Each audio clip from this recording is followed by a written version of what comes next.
betrayal didn't come from across the border, it came from across the table.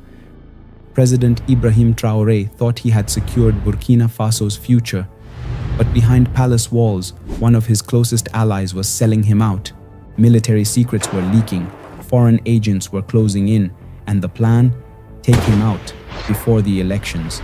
This is the untold story of a silent war, a trap set in whispers, a country hunted from the shadows, and a president who turned betrayal into a weapon. Welcome to the world of research. Welcome to the large family of wisdom in narrations. The night was quiet in Ouaga, too quiet. President Ibrahim Traoré stood by the palace window. The city slept, but in the stillness, he felt it. Something was off, a tension in the air, like a storm waiting to break. Something was wrong. For weeks, pieces had started to fall apart in strange ways. Military operations were being exposed, hidden meetings were compromised, enemies were showing up in places they shouldn't be. They were moving with too much precision, as if they had a map, his map. This wasn't bad luck. This was betrayal. And Ibrahim felt it deep in his chest, in the space where loyalty used to live. Someone close to him, very close, was a traitor. Burkina Faso had finally started to break free. Ibrahim had made enemies doing what his people had long hoped for. He had expelled the foreign troops. He reclaimed the nation's gold. He gave the people back their land, their voice, their pride. But the old powers were furious. They were used to holding the strings.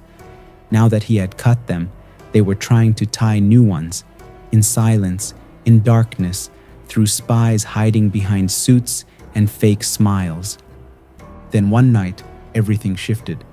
A young officer, Captain Naba Zongo, sent an urgent message to the palace. He'd been assigned to monitor radio frequencies in the north, routine until he intercepted a strange signal. It was hidden inside what looked like a farming report. Boring stuff. But it wasn't about crops. It was about war, maps, coordinates, names, military secrets, information only the president's most trusted team should have known. That night, under complete lockdown, Ibrahim called a secret meeting.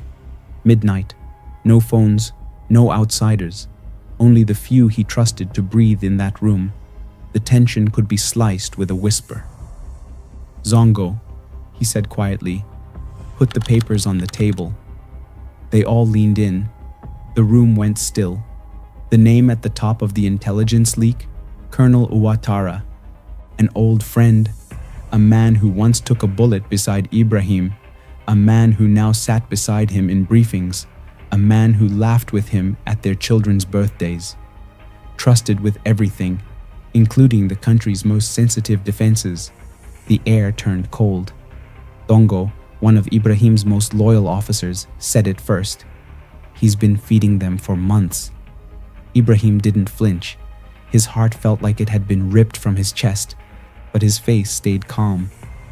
"No one moves," he said. "No one arrests him." The room looked confused. "We wait. We watch." He took a breath, slow and steady. "If there's a snake in this house, we don't kill it yet." He looked every man in the eye. "First, we follow it to the nest." The next few days felt like walking through fire. Ibrahim went about his duties like nothing had changed. He gave speeches, shook hands, smiled for cameras. But inside, he was watching. Every gesture, every pause, every glance from Colonel Ouattara. And Ouattara smiled too, like a man with no weight. Too calm, too clean. Behind the scenes, the real war had begun. Captain Zongo and a hand-picked team tracked Colonel Ouattara's every move. They tapped his calls, followed his car, marked every meeting, every handshake. Then came the break. Ouattara left the palace after midnight. No guards, no driver, just a black car into the dark. Every time, same route. Every time, same house. Near the French embassy, it looked empty, but Ibrahim had seen enough to know what a safe house looked like. They planted a camera, a hidden one, across the street. And then, truth. On one cold night, the camera caught everything. Ouattara entering the house. Inside, two foreign men in suits, one American, one European. They handed him a black suitcase. He gave them a folder. Inside that folder, the president's private travel plans for the next month. It was the proof Ibrahim needed. He watched the footage in the dark, jaw tight, fists clenched. The man who once stood beside him in war was selling him like cattle. But Ibrahim didn't rage. He got smart. He picked up the phone, called Dongo. It's time. The next morning, Colonel Ouattara was invited to a meeting, top floor of the defense building. He walked in like always, calm, confident, smiling. But this time, there were no warm greetings, no handshakes, just 10 soldiers in full gear. And at the center of the room, President Ibrahim Traoré himself, standing still like a mountain. Colonel Ouattara froze. The smile that had been so easy to wear faded in seconds.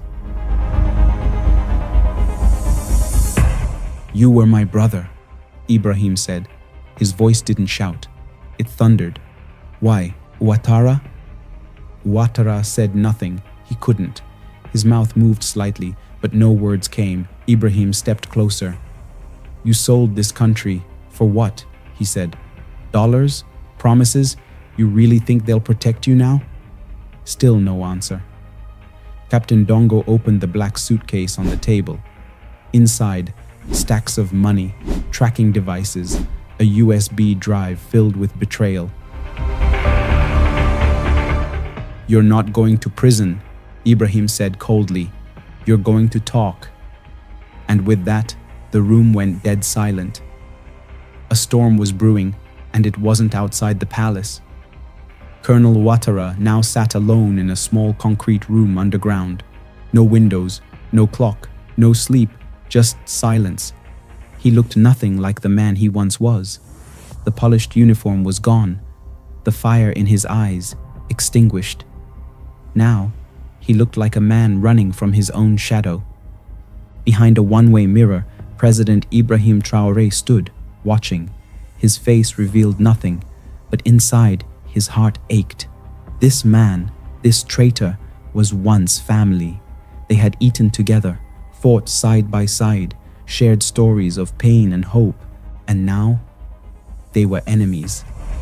Captain Dongo entered the room and dropped the USB on the table between them. "We opened it," he said. "Every file, every name, every secret you handed over." Ouattara stared at the floor. "You don't have to talk," Dongo added. "But once they hear you've been caught, they'll leave you behind. You're nothing to them now." "They don't care," he continued, voice lower. "We're your only chance." Time dragged on. Hours passed. The silence grew heavier. The walls seemed to press in. Then finally, Ouattara broke. His voice trembled. "They came to me a year ago," he said. "Americans, Europeans.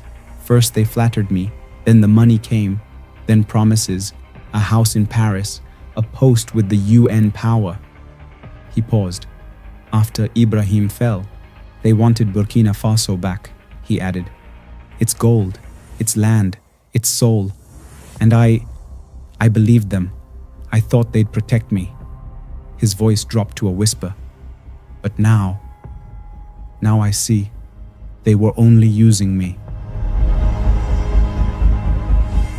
Later, Ibrahim walked into the room.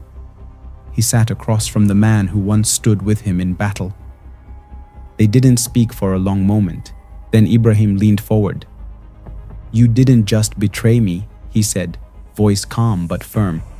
"You betrayed our people, the mothers in the villages, the young soldiers on the front lines, the children whose futures you traded for promises." Ouattara couldn't meet his eyes. "I'm sorry," he whispered. Ibrahim stood. "You'll answer for what you've done, but first, you'll help us stop them." And so began a new war, a war fought in shadows, with silence, deception, and patience. Using Ouattara's contacts, Ibrahim's team began feeding false intelligence to the foreign agents.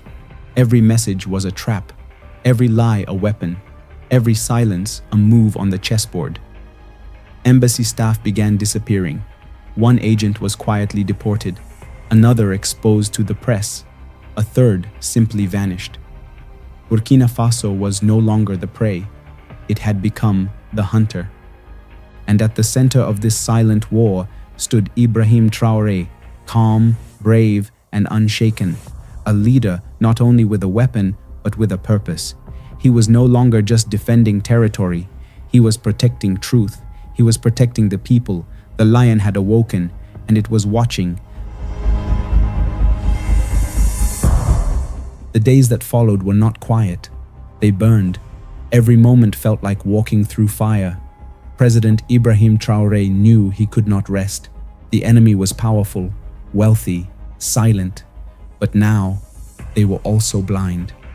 With Colonel Ouattara's cooperation, a new war began, this time with lies as weapons. They crafted fake documents, invented plans, even forged military routes. And the foreign spies, they swallowed every word. They still believed Ouattara was theirs. They thought the game was under control, but it was all a trap. Captain Dongo ran the operation from deep within the Ministry of Defense. Maps stretched across the walls, radios buzzed without pause, lights blinked like heartbeat monitors of a country at war. Each night, Ibrahim came in secret, quiet, watchful, guiding every move. Then, the moment came. A foreign agent, using the name Reed, contacted Ouattara. He claimed to be an agricultural advisor, but his message was clear. They were ready for the next phase. The meeting was set for midnight. A safe house just outside the capital. It was urgent, and it could only mean one thing. They were planning something big, something dangerous. Ibrahim's eyes burned with fire. "This ends now," he said. He ordered a silent operation. No uniforms, no sirens, only shadows. At midnight, Ouattara entered the safe house, a mic hidden under his collar, a tiny tracker woven into his belt. His hands were shaking. He knew if this failed, it would be the end, but he owed this to his country. Inside, Reed and another European agent were waiting. "You've been quiet," Reed said coldly. "Is the president getting suspicious?" Ouattara kept his face still. "He trusts me," he lied. "I brought the next phase documents." He handed them a fake folder. Reed leaned closer. His voice dropped. "You need to be ready. It's time to finish him. The president must fall before the elections." Outside the safe house, Ibrahim listened through the headset. His jaw clenched. That was the final proof. He gave the order. Like ghosts in the night, the team moved in. Doors burst open. Guns were drawn. Reed and his partner froze. It was over in seconds. "You're under arrest," Captain Zongo said. Reed snapped back. "You have no right. We're diplomats." "Not tonight," Zongo replied. "Tonight, you're caught." As the agents were dragged out, Ibrahim stepped into the room. No guards, no weapons, just him. Reed looked at him with rage. "You think you've won?" Ibrahim's voice was calm, unshaken. "I didn't win. Burkina Faso did." The world woke up to headlines that shook continents. Foreign spies caught in Burkina Faso espionage plot. Traoré exposes secret plan to destabilize government embassies went silent. Governments scrambled to cover the truth. But it was too late. The man who led the sting wasn't just a president. He was a soldier, a patriot, a lion who would not kneel. That morning, as the sun rose over Ouagadougou, it seemed brighter, warmer, like the land itself was breathing easier. Crowds gathered outside government buildings, radios buzzed in market stalls, people whispered in alleyways and shouted in the streets. He caught them. He stopped them. He saved us. Ibrahim Traoré had done what few believed possible. He didn't just expose traitors and spies. He defended the soul of a nation. Burkina Faso, free, awake, and no longer afraid. Inside the Kosiam Palace, President Ibrahim Traoré stood alone on the rooftop. The city of Ouagadougou stretched beneath him, still awake, still alert. He didn't smile.